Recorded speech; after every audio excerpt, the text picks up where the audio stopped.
Tu es Pierre, et sur cette pierre je bâtirai mon église. Ces mots que prononça Jésus à son apôtre font partie des plus importants de sa vie d'homme, car avec eux, il posa les fondations de l'Église catholique.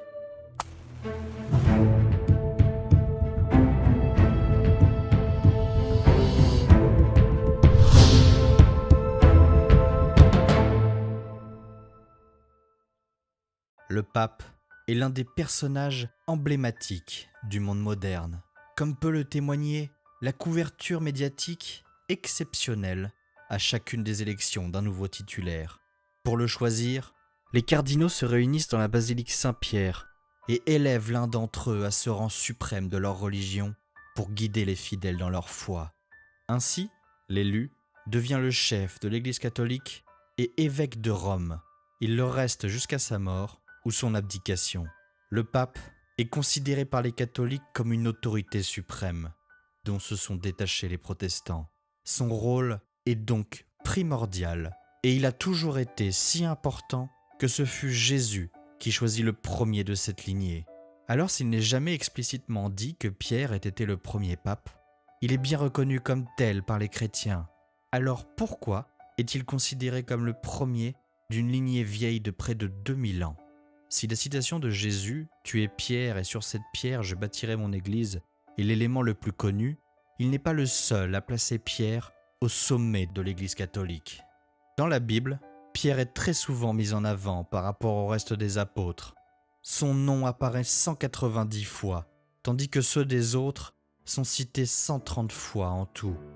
La différence est énorme, et elle s'explique par le fait que Pierre est présenté comme le porte-parole des apôtres, celui qui exprime leurs pensées à Jésus et dialogue avec lui.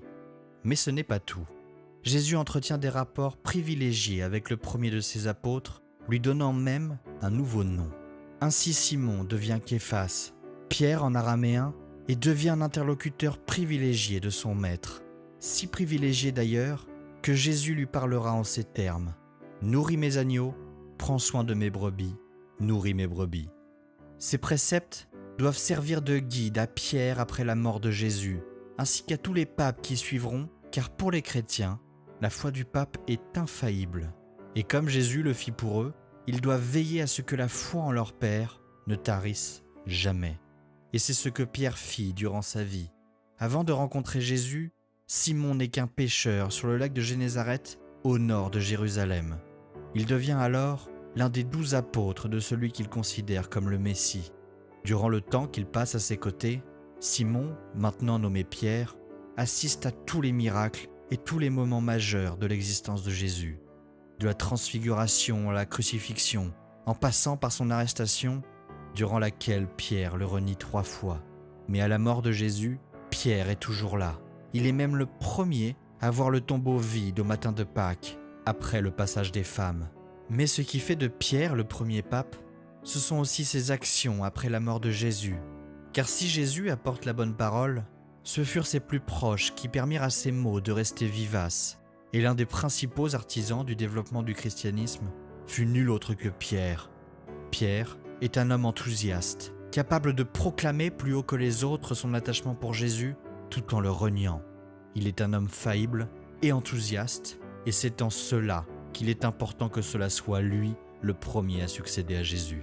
Avec lui qui passa le reste de sa vie à prêcher la parole du berger qui le guida, l'Église catholique devient plus humaine tout en restant liée au divin. Avec lui, elle devient les valeurs prêchées par Jésus. Les historiens ont peu d'éléments parlant de la vie de Pierre après la mort de Jésus. On sait qu'il voyagea et assuma son rôle de chef de la communauté naissante, et ce, malgré quelques désaccords comme avec Jacques.